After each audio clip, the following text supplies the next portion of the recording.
Councillor Daniel Jellyman is Conservative group leader in Stoke-on-Trent. He was deputy leader when the Conservatives were in control at the authority prior to the elections in May. I spoke to him earlier this morning. Councillor Jellyman, what financial state did the Conservatives leave the City Council in? Well, we left the council with a balanced and legal budget. We'd constantly explained to the then Labour opposition the state of the council's finances, which they refused to believe.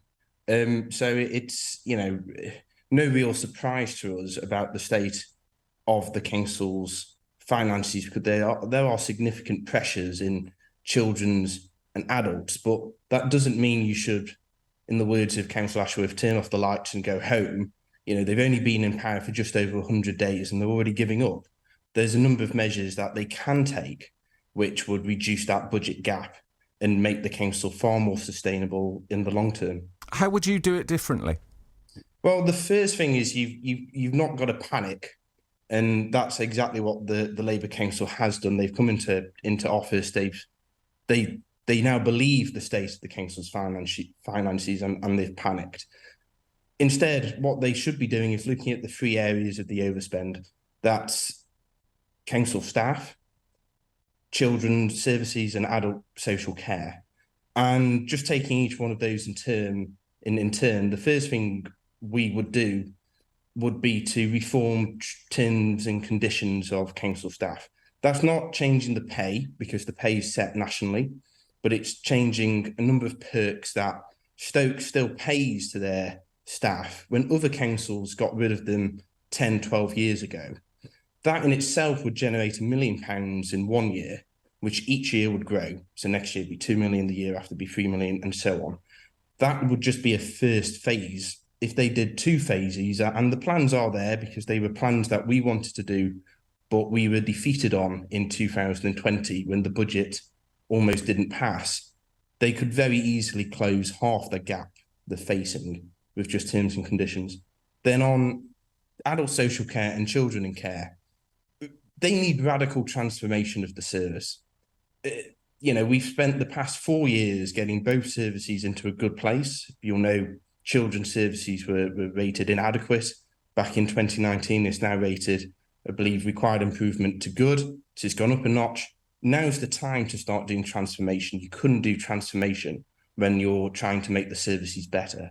But now's the time to push on with transformation. And again, instead of looking at that, they seem to have just said, no, we give up and we want the government to come in and take over, which is, if that did happen, worst case scenario, you could end up in a situation where there's no longer a city council.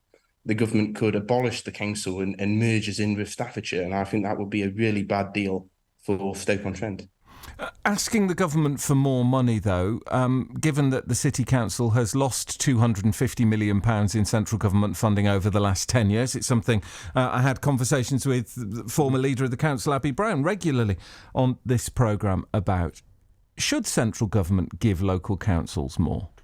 Generally speaking, yes, because central government expects local councils to do a lot more. During the pandemic, we had a huge amount of responsibility, and each year government says councils can do this, but they don't match that with funding. Government, they will want to see what the council's doing.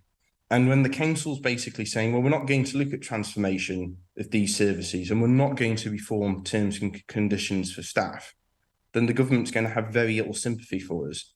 The council, when we left office, we were about to approve some very limited terms and conditions reforms, which would have brought in about £200,000 to £250,000 saving this year.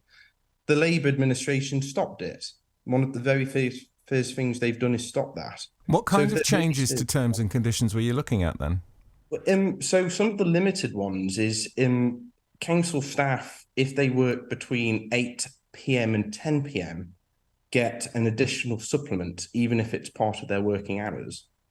And then from 10 p.m. it increases. So it's a really weird, it's not like you just get paid overtime. If you're just doing an unsocial shift hour, you get paid a bit more.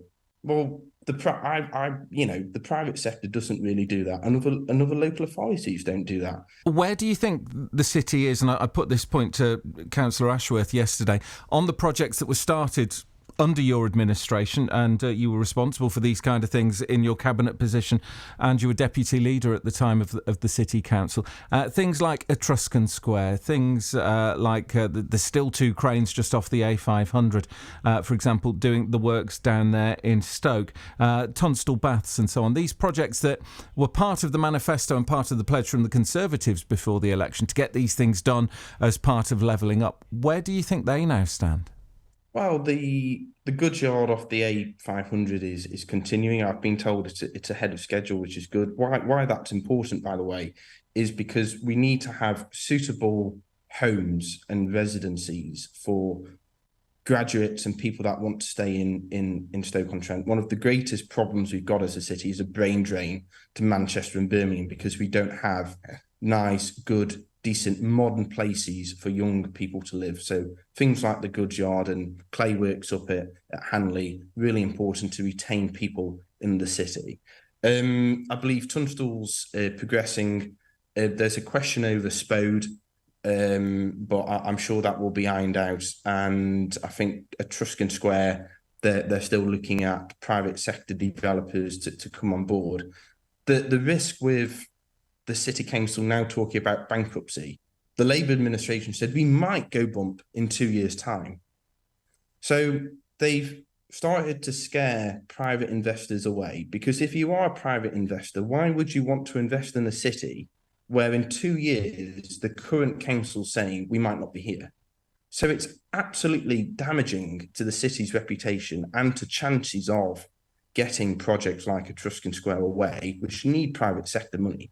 Because he basically just said, well, you can come here, but we probably won't be here in 18 months because we're not prepared to look at the problem. We're just waving the white flag and giving up. After 100 days, I did think it would take them a bit longer to give up on Stoke, but sadly, it hasn't. It's taken them 100 days. Daniel Jellyman, leader of the Conservative group, the opposition group on the City Council.